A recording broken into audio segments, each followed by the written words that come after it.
Madam గారు, ఏదైతే ఇవాళ వైద్య శాఖ మినిస్టర్ గారు జగన్మోహన్ రెడ్డికి నిన్న చేసిన కోడి సంతకాల సేకరణ మీద ఆయన రియాక్ట్ అయ్యారు. ఛాలెంజ్ విసిరారు. "నువ్వు ఖర్చు పెట్టిందంతా లెక్కలిద్దాం రా. నన్ను అరెస్ట్ చేస్తా అంటున్నావు, అరెస్ట్ చెయ్యి. నేనే ఆరోగ్య శాఖ మినిస్టర్‌గా ఉన్నాను కాబట్టి నన్ను అరెస్ట్ చెయ్యి. నీకు దమ్ముంటే" అని చెప్తున్నారు. దాన్ని ఎలా చూస్తారు? నిజంగా అరెస్ట్ చేసే దమ్ము ఈయనకు ఉందంటారా అసలు? అసలు పీపీపీ విధానాన్ని ఈయనెందుకు తప్పుపడుతున్నాడు ఫస్ట్ ఆఫ్ ఆల్. ఎందుకంటే గతంలో వైసీపీ నిన్న పార్థసారథి, కొలుసు పార్థసారథి గారు చెప్పారు. విజయవాడ ప్రభుత్వాసుపత్రిలో కార్డియాలజీ విభాగాన్ని పీపీపీ విధానంలోనే నిర్వహించామని చెప్పి క్లియర్ కట్‌గా చెప్పారు. అంటే అప్పటి ప్రభుత్వంలో ఆయన భాగస్వామి కాబట్టి ఆయన నిన్న పార్థసారథి గారు చెప్పడం జరిగింది. ఇకపోతే దేశంలో 70% ఆఫ్ మెడికల్ కాలేజెస్ పీపీపీ విధానంలోనే కొనసాగుతున్నాయి. అలాంటిది ఏ అతి త్వరగా నిర్మాణాలు మెడికల్ కాలేజెస్ నిర్మాణం పూర్తయితే పేద విద్యార్థులకు మెడికల్ విద్యను అందించే ఆలోచనతో చంద్రబాబు నాయుడు గారు ఈ బృహత్తరమైనటువంటి ప్రణాళికలు రూపొందిస్తే దాన్ని తప్పుబడుతూ కళాశాలలోని నిర్మాణాలను ఆపేయాలన్న ఉద్దేశంతో ఎవరైనా సరే అక్రమాలకు పాల్పడితే జైలుకు పంపుతారు. వచ్చిన 2 నెలల ముందు నువ్వు రావాలి. ఒకటి ఫస్ట్ పాయింట్, నువ్వు రావాలి కదా, అదొకటి. రెండోది, జైలుకు పంపేస్తామన్నారు ఈయన. ఈ మాటకి ఆయన సత్యకుమార్ గారు ఎలాగూ సవాల్ విసిరారు. మీరు పంపించాల్సి వస్తే గతంలో ఆయన చెప్పాడు జగన్మోహన్ రెడ్డి 3,000 కోట్లని. ఇంకా సత్యకుమార్ గారు 600 కోట్ల తాలూకు మీరు దానికి వివరణ ఇవ్వాలి. అక్రమాలకు పాల్పడ్డారు, వాటికి ముందు వివరణ ఇవ్వండి, ఫస్ట్ పాయింట్. రెండోది, జైలుకు పంపించాల్సి వస్తే ముందుగా నన్ను పంపించండి అని చెప్పి ఛాలెంజ్ ఇస్తున్నారు. అంటే అసలు ఇంకా ప్రారంభం ఇప్పుడు వాళ్ళు ఆ విధానం మొదలు పెట్టడానికి ముందే ఈయన వచ్చేవాళ్ళని రానివ్వకుండా, గతంలో చూసుకుంటే అమరావతిలో రివర్స్ టెండర్ కానీ ఎవరైనా సరే వచ్చిన వాళ్ళందరినీ వెనక పంపించేసి ఇప్పుడు కూడా చేసేవాళ్ళని ఆయన ఏమని బెదిరిస్తున్నారు? మీరు ఇంత చేస్తున్నారు, నేను మొత్తాన్ని వెనక దిప్పి పంపిస్తాను, జైలు పంపిస్తాను. ఇదే ఉద్యోగం, ఈయన బ్లాక్మెయిల్ చేయటం ఈయన పని. మేము వస్తే మీరు రావాలి కదా, ఫస్ట్ పాయింట్. రెండోది, చేసేది తప్పు అయితే నిజంగా విమర్శించడం తప్పులేదు.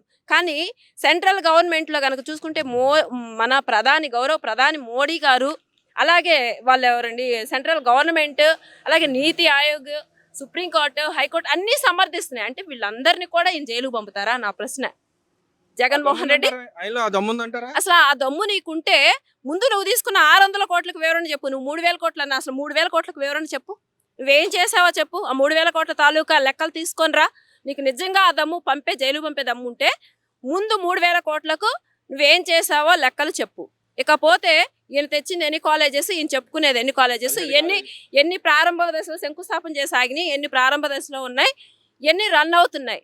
కనీసం పీపీపీ అంటే అసలు అర్థం కూడా తెలియకుండా ఈయన ఏదో సలహాదారులు ఎవరో ఉన్నారండి ఈయన తప్పుడు దవ పట్టించడానికి. అదే పట్టుకొని వేలాడి ఈరోజు ప్రజల్లో నిజం చెప్పాలంటే ఒక గతంలో అసమర్థ ముఖ్యమంత్రి అనుకున్నాడు, ఈ రోజు అసమర్థ నాయకుడిగా మిగిలిపోతున్నాడండి. అంటే ఆయనకి అసలు పీపీ విధానం అంటే అసలు తెలుసు అంటారా?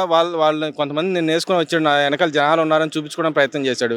ఆ వచ్చిన వాళ్ళకి కూడా ఏం తెలియని పరిస్థితి. అంటే ఎవరికి సమాధానం చెప్పడం లేకుండా ఈయన ఎవరి మీద ఏడుస్తున్నాడు అంటారు. ఇక్కడ వైద్య విద్యార్థులు నష్టపోతున్నారు. ఒక పక్కన ఎవరైతే పేద ప్రజలు ఉన్నారో నష్టపోతున్నా కూడా నేను అందరికీ న్యాయం చేస్తాను, నేను వస్తేనే చేస్తాను అన్నట్టు మాట్లాడుతాను. ఎలా చూడొచ్చు అంటారు? ఇక్కడ నువ్వు ఉన్నప్పుడు ఏం చేసావు అది చెప్పు. యువతని మద్యానికి మత్తుకి బానిస చేసి గంజాయిని ఏరులై పారించావు. మద్యం ఏరులై పారించావు. ఇంకా చాలా మంది ఆడబిడ్డల పుస్తెలు తెగిపోవడానికి కారణమైన వ్యక్తి. ఆ ఉసురు తగిలే నువ్వు 11కు పరిమితం. ఇంకా నువ్వు ఇదే విధంగా పేద ప్రజలు వైద్య విద్యను అభ్యసించకూడదు, పేద ప్రజలకు మెడికల్ కాలేజెస్ అనేవి అందుబాటులోకి రాకూడదన్న ఉద్దేశంతోనే ఇప్పుడు ఈ విధంగా బెదిరిస్తున్నావు. నువ్వు బెదిరిస్తే బెదిరిపోయే పరిస్థితిలో ఇక్కడ కూటమి ప్రభుత్వం లేదు, రాష్ట్ర ప్రజలు అంతకంటే లేరు. ఇకపోతే జగన్మోహన్ రెడ్డి తెలుసుకోవాల్సింది ఏంటంటే మేమొస్తే అని పాట పాడుతున్నాడు. ముందు నిన్నెందుకు పంపించారో అది పునరాలోచన చేసుకో. ఆ తర్వాత వచ్చేదాని గురించి ఆలోచించు. నువ్వేం చేస్తున్నావు అనేది ఆలోచించుకో. ఏమీ చేయకుండా ఎప్పుడో ఒకసారి ఏదో అక్కడ నుండి వస్తాడండి, విజిటర్ లాగా వస్తాడు ఆంధ్రప్రదేశ్కి. బెంగళూరు నుండి విజిటర్ లాగా వచ్చి ఇక్కడికి ఆ రోజు ఒక పెద్ద గొడవలు ఇలాంటివి సృష్టించి, గతంలో చూసుకుంటే ఒకసారి పోయాడు, ఒక ఆయన పుచ్చకాయని దొక్కిచ్చేసి వెళ్ళిపోయాడు. ఇది నిర్వాహకం. ఈ పనికి తప్పితే ఎక్కడన్నా రాష్ట్ర ప్రజల సమస్యలు అసెంబ్లీలో గలవెత్తాలన్న ఉద్దేశం కానీ, ఆ బాధ్యత కానీ నీకుందా? లేదంటే రాష్ట్ర ప్రజల కోసం నువ్వు ఎక్కడన్నా పాటుపడి నిలబడేది ఉందా? ఎక్కడైనా ఒకవేళ కూటమి ప్రభుత్వం మీరు చేసే విమర్శ సద్విమర్శ అయితే స్వీకరించి రెక్టిఫై చేసుకోవడానికి సిద్ధంగా ఉంది. చంద్రబాబు నాయుడు గారే సమీక్షలు చేస్తారు జరుగుతున్న పనులపై. అలాంటిది మీరు నిజంగా మీకు ఆ మాత్రం బాధ్యత కలిగిన వ్యక్తి అయితే కనీసం సద్విమర్శ చేయండి, దాన్ని స్వీకరిస్తాం. అంతేగాని పాపం ఇళ్లలో ఉన్న జనాల్ని ఆటోలు వేసుకొని తరలించి వాళ్ళకి కనీసం మెడికల్ కాలేజ్ అనేది కూడా తెలియదు, ఎందుకు వెళ్తున్నారో అక్కడికి అనేది కూడా తెలియదు. వాళ్ళని ఆ విధంగా తరలించి జనం నా వెనకాల ఉన్నారు అని చూపించుకునే ప్రయత్నం చేశారు. గవర్నర్ గారి దగ్గరికి వెళ్ళేసి బయటకు వచ్చిన తర్వాత కూటమి ప్రభుత్వంపై ఫ్రస్ట్రేషన్. ఎందుకంటే ఈయన కరెక్ట్గా అడ్రస్ చేయలేకపోయారు. ఎందుకంటే ఇక్కడ ఏం తప్పు లేదు కదా ఈయన చూపించడానికి. అంటే ఏదో గవర్నర్ కూడా అడిగారు కదా, ఎదురు సమాధానం ఆయన అడిగారు. బాబు అసలు పీపీ విధానం అంటే అసలు నీకు తెలుసా, అసలు ఏం జరుగుతుందో నీకు అర్థమైందా అంటే, ప్రైవేట్ ఉంది, ప్రైవేట్ ఒకటే కాదు కదా, గవర్నమెంట్ ఉందని కూడా ఆయన సమర్థించినా కూడా దాన్ని కూడా వ్యతిరేకించి ఆ ఫోటో దిగుదాం సరిపోతులే సార్ రండి సార్ అని చెప్పి బయటికి రావడాన్ని ఎలా చూడాలంటారు. అంటే ఓ పక్కన అటు సెంట్రల్ గవర్నమెంట్లో మోడీ తిడుతున్నారు, హోమ్ మినిస్టర్ తిడుతున్నారు, ఇంకో పక్కన నిర్మలా సీతారామన్ తిట్టారు, కోర్టులు తిట్టినా, ఇన్ని తిట్టినా చివాట్లు పెట్టినా కూడా పట్టిన కుందేళ్ళకి మూడే కాళ్ళు అన్న వ్యవహార సందంగా ఈయన పీపీ అంటే ప్రైవేట్ అని ప్రజలు మభ్య పెడతాని ఎలా చూడొచ్చు అంటారు. ఒక్క ముక్కే పట్టుకుంటారండి ఆయన, రెండో ముక్కను పట్టుకోరు. ఫస్ట్ ఒక్క పాయింట్ పట్టుకుని పీ జగన్మోహన్ రెడ్డి 3 పీలు ఉన్నాయి. ఆ 3 పీలకు అర్థం ఏంటో తెలుసుకొని చావు. ఎందుకు ఇలా నవ్వులు పాలవటం? గతంలో ఒక 5 సంవత్సరాలు మా రాష్ట్రానికి, మా దరిద్రానికి ముఖ్యమంత్రిగా వెలగబెట్టావు. ఈ రోజు మేము సిగ్గుతో తలదించుకుంటున్నాం నీ అసమర్థతను చూసి, అసమర్థ పాలన చూసి. పక్క రాష్ట్రాలు నవ్వినాయి, అది ఓకే. ఇప్పుడు కనీసం అసమర్థ వ్యక్తిగా మిగిలిపోతున్నావు. కనీసం కూడా అర్థం తెలుసుకోలేకుండా, విషయం గురించి అవగాహన చేసుకోకుండా, కనీసం దీనివల్ల ఒకవేళ వైద్య విద్యార్థులకు ఏ విధంగా నష్టం జరుగుతుంది, లేదు పేద ప్రజలకు ఏ విధంగా నష్టం జరుగుతుంది. ఒకవేళ కట్టిన తర్వాత మెడికల్ కాలేజెస్ని ప్రైవేట్ వాళ్ళకి ఇస్తే అక్కడ ఏమైనా ఒకవేళ పేద ప్రజలకు అందనంత దూరంలో విద్యను ఉందా, ఆ రోజు నువ్వు విమర్శించు, దాన్ని స్వీకరిస్తాము. అంతేకాని స్కామ్ చేస్తున్నారని చెప్తున్నాడు కదా, నిజంగా స్కామ్ జరుగుతుందా? ఈయన చేసిన స్కామే కదా. ఈయన 3,000 కోట్లకి ఇప్పుడు సమాధానం చెప్పాలి. ముందు ఆ లెక్కలు తీసుకొని రమ్మనండి. ఇప్పుడు ఇంకా జరగలేదుగా, జరిగేదానికి అప్పుడు చూద్దాం. ఒకవేళ జరిగితే అప్పుడు చూద్దాం. అది చూసుకోవడానికి చంద్రబాబు నాయుడు గారు ఉన్నారు, సెంట్రల్ గవర్నమెంట్ వాళ్ళు ఉన్నారు, మోడీ గారు ఉన్నారు, ఇక్కడ చంద్రబాబు నాయుడు గారు ఉన్నారు. కాబట్టి నువ్వేం వర్రీ అవసరం. నువ్వు చేసిన స్కామ్ తాలూకా లెక్కలు తీసుకొని రా. దానికోసమే వెయిట్ చేస్తున్నారు రాష్ట్ర ప్రజలు కూడా. అంటే ఇక్కడ ఇంక చంద్రబాబు నాయుడు గారు 500 కోట్లు అనవసరం ఖర్చు చేసాడు, 500 కోట్లు ఉంటే 2 మెడికల్ కాలేజ్ అయ్యాయి అని చెప్తే ఆయన చెప్తా ఉన్నాడు యోగాంధ్ర అసలు వేస్ట్, అదేదో ఉఫ్ అంటే కళ్ళు మూసుకొని 2 నిమిషాలు ఉఫ్ అని ఊస్తే అయిపోయి 300 కోట్లు నష్టపరిచాడు, రాష్ట్రానికి ఆర్థికంగా నష్టపరిచారని చెప్పి అన్నాడు. ఈ ఋషికొండ ప్యాలెస్ కంట మరి పుతిన్ గారు వస్తారంట, ఎప్పుడు వస్తారు మీకు అని తెలుసండి? పుతిన్ గారు రావడం కాదండి, అసలు ఎవరు వచ్చినా కానీ నేను వెళ్ళగొట్టడం కదా ఏం చేసేది. ఇకపోతే ఏంది, యోగాంధ్ర గురించి ఈయన మాట్లాడారా? నీకు నిజంగా దమ్ము ధైర్యం ఉంటే మోడీ గారికి, గౌరవ ప్రైమ్ మినిస్టర్ మోడీ గారికి ఫోన్ చేసి చెప్పు, యోగాంధ్ర ఒక వృధా ఖర్చు అని. ఆ దమ్ము ధైర్యం గనక నీకుంటే ఎక్కడ రాష్ట్ర దేశ ప్రజల ఆరోగ్యం కోసం, మానసిక శారీరక దృఢత్వం కోసం పెట్టినట్టు, అది కూడా కనీస అవగాహన లేకుండా మన గౌరవ ప్రైమ్ మినిస్టర్ ఇక్కడికి వచ్చి పెట్టినటువంటి ప్రోగ్రామ్ను కూడా నువ్వు హేళన చేసే పరిస్థితిలో నువ్వు ఉన్నావంటే నీ మానసిక స్థితి ఏ స్థాయికి దిగజారిపోయిందో అర్థమవుతుంది. ముందు అర్జెంటుగా నువ్వు ఇక్కడ తిరగడం కాదులే కానీ పిచ్చి కుక్కను బయట ఉంచితే చాలా ప్రమాదం అన్నట్లు నువ్వు వెళ్ళి ముందు మెడిసిన్ తీసుకో. ఎక్కడికి వెళ్తావు కదా, విదేశాలకు వెళ్ళి మెడిసిన్ తెచ్చుకుంటావు కదా, ఇది తెచ్చుకో. అంటే మొన్న ఆ మెడిసిన్ తెచ్చుకోవడానికి వెళ్ళి కూడా అడ్రస్ తప్పించాడని సిబిఐ పిలిస్తే ఎమ్మంటే పరిగెత్తుకొచ్చాడు, మరి బెయిల్ క్యాన్సిల్ అయిద్దని. ఇప్పుడు మళ్ళీ వెళ్ళడానికి అవకాశం ఇస్తారంటారు అసలు? ఈయన చేసే పనులకి ఈయన ఎక్కడో ఒక సాట నిర్బంధించేదాకా ఈయన ఇదే పని చేస్తాడండి. ఎందుకంటే నేను ఇందాక చెప్పాను, పిచ్చి కుక్క ప్రజల్లో సమాజంలో తిరిగితే చాలా ప్రమాదం. అలాగే నోటికి వచ్చినట్టు పిచ్చి కుక్క వాగుడు వాగుతున్నాడు ఈయన. కాబట్టి ఈయన ఏదో ఒక రోజు అలాంటి పరిస్థితి వచ్చేదాకా ఇలాగే వాగుతాడు.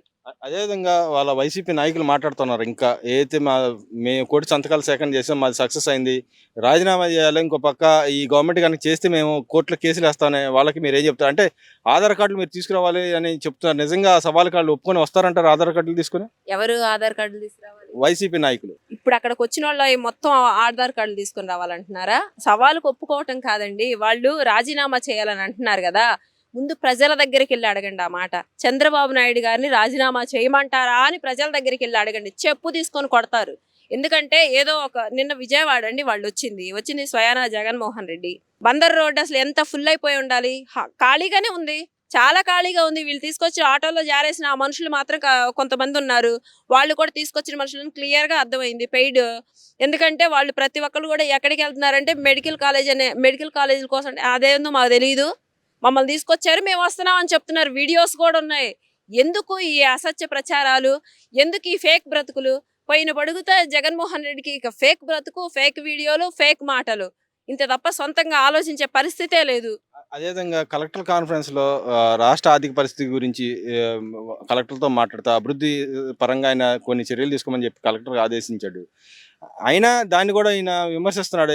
మీ గ్రాఫ్ పడిపోయింది కాబట్టి వాళ్ళ మీద కలెక్టర్ మీద రుద్దుతున్నారా అన్నట్టు మాట్లాడాడు. నిజంగానే ఈ గవర్నమెంట్ గ్రాఫ్ పడిపోయిందంటారా? లేకపోతే ఆయన గ్రాఫ్ పడిపోయింది కాబట్టి దాన్ని మభ్యపుచ్చుకోవాలి కాబట్టి ఆయన సర్వేలో కూడా ఆయనకి నెగెటివ్ కనపడింది. అది కప్పిపుచ్చుకోవడానికి ఈ విధంగా వ్యాఖ్యలు చేశాడంటారా? ఆయన గ్రాఫ్ పడిపోయింది కాబట్టే ఆయనకు ఆ frustration. Already Jaganmohan Reddy peak అధపాతాళానికి వెళ్ళిపోతున్నాడు కాబట్టే ఫ్రస్ట్రేషన్‌లో ఏం మాట్లాడుతున్నాడో కూడా కనీస అవగాహన లేకుండా మాట్లాడుతున్నాడు. చంద్రబాబు నాయుడు గారి గ్రాఫ్ అమాంతంగా పెరిగిపోతుంది కాబట్టి ఏది అభివృద్ధి చేస్తే ఒక సమర్థత కలిగినటువంటి నాయకుడు, ఒక బాధ్యత కలిగినటువంటి నాయకుడు కలెక్టర్‌ను కూర్చోబెట్టుకొని సమీక్ష చేస్తారు. ఖచ్చితంగా. అందులో ఏవైనా లోటుపాట్లు ఉంటే సరిచూసుకోమని చెప్తారు. అది నాయకుడికి ఉండాల్సినటువంటి లక్షణం. అది కూడా తెలుసుకోలేని జగన్మోహన్ రెడ్డి దాన్ని కూడా తప్పుగా మాట్లాడేటువంటి పరిస్థితి. దానికి ఫ్రస్ట్రేషన్‌లో ఉన్నాడండి జగన్మోహన్ రెడ్డి. ఆల్రెడీ 11 సీట్లతో పరిమితం చేశారు. రాష్ట్రంలోకి రావాలంటే ఎక్కడ చివాటు చెప్పుదెబ్బలో అని చెప్పి ఆయన మొహం చాటేసుకొని తిరుగుతున్నాడు. ఇప్పుడు ఇంకా కూడా ప్రజలు మర్చిపోయి ఈయనకి ఎక్కడ రాజకీయ సమాధి కడతారో అని చెప్పి ఫ్రస్ట్రేషన్‌లో ఇష్టం వచ్చినట్లు వాగుతున్నారు. అదేవిధంగా ఇవాళ ఏదైతే చంద్రబాబు నాయుడు గారు ఈ కలెక్టర్ సమావేశం అయిన వెంటనే ఢిల్లీ వెళ్ళారు. ఢిల్లీలో వివిధ మినిస్టర్లతో సెంట్రల్ మినిస్టర్‌తో మాట్లాడుతూ ఉన్నారు. మన రాష్ట్రానికి కావాల్సిన అప్పులు, ఏదైతే మన రాష్ట్రానికి రావాల్సిన నిధుల గురించి మాట్లాడుతున్నారు. దాన్ని ఎలా చూస్తారు? రేపొద్దున వాళ్ళు మాట్లాడుతూ ఉంటారు. నిధుల కోసం పోలేదు షికారులు పోతారని చెప్పినట్టు మాట్లాడిన వ్యవహారం ఉంది గతంలో కూడా. దాన్ని ఎలా చూడొచ్చంటారు ఓవరాల్‌గా? గతంలో వీళ్ళు చేసింది అవే కదండి. జగన్మోహన్ రెడ్డి స్పెషల్ ఫ్లైట్స్ వేసుకొని విహారయాత్రలకు వాళ్ళ వైఫ్‌తోనూ వెళ్ళి తిరిగి వచ్చేసాడు కాబట్టి లగ్జరీగా ఎంజాయ్ చేశాడు కాబట్టి వాళ్ళకి అవే మాటలు వస్తాయి. ఎందుకంటే ఒక అదే వీళ్ళ అంబటి రాంబాబు ఏదో సెంట్రల్ మినిస్టర్ మన ఎంపీ గారి గురించి పెమ్మసాని గారి గురించి 100 కోట్లు తీసుకొచ్చావు, ఇది ఇది కాదు తీసుకురావాల్సింది, సైతు బంధు కింద తీసుకొచ్చావు, అది ఇదేనని చెప్పుకొచ్చాడు. 14 to 19 వరకు అల్లుండి అలగబెట్టి 1 కోటి రూపాయలు కూడా సెంట్రల్ గవర్నమెంట్ తీసుకురాలా వీళ్ళు సెంట్రల్ గవర్నమెంట్ నుండి. ఈయన జగన్మోహన్ రెడ్డి సెంట్రల్ గవర్నమెంట్లో మినిస్టర్స్ని కలవడానికి వెళ్తే ఈవెన్ ప్రైమ్ మినిస్టర్ కానివ్వండి, అమిత్ షా గారిని కానివ్వండి, గంటలు గంటలు వెయిట్ చేసి వెనక్కి తిరిగి వచ్చినటువంటి వైనం మనం చూసాం గతంలో. అది అది అన్నీ మర్చిపోయి ఈయనకి ఎలాగూ వల్ల కాలేదు, ఈయనకి చేత కాదు. అసలు మినిస్టర్స్తో సెంట్రల్ మినిస్టర్ దగ్గర నుండి ఏం తెచ్చుకోవచ్చు, ఎలాగ కన్విన్స్ చేసుకోవాలి, మనం ఇక్కడ రాష్ట్రంలో చేస్తున్న అభివృద్ధి ఏంటి, దీన్ని తీసుకెళ్ళి అక్కడ ప్రజెంట్ చేస్తేనే కదా వాళ్ళు ఏదైనా సరే ఫండ్స్ రిలీజ్ చేసేది, మనకి ఏదైనా సరే మన రాష్ట్రానికి అండగా ఆర్థికంగా అండగా నిలబడేది. అలా చేయటం అనేది జగన్మోహన్ రెడ్డికి చేయదు. ఎందుకంటే ఆయనకు ఆర్థిక నేరాలు చేయటంలో దిట్ట, రాష్ట్రాన్ని దోచుకోవటంలో దిట్ట, మద్యంలో దోచుకోవటం, మైనింగ్లో దోచుకోవడం, మట్టిలో దోచుకోవడం, రేషన్లో దోచుకోవడం, ఇది ఆయనకి తెలిసినటువంటి విద్య కాబట్టి ఆయనకు చాలా కొత్తగా ఉంటుంది. చంద్రబాబు నాయుడు గారు వెళ్తుంటే వస్తుంటే ఆయనకు తెలిసినటువంటి విషయాలనే చంద్రబాబు నాయుడు గారి మీద రుద్దుతున్నారు జగన్మోహన్ రెడ్డి. కాబట్టి జగన్మోహన్ రెడ్డిని అంతకమించి ఎక్కువగా మేమైతే ఎక్స్పెక్ట్ చేయం.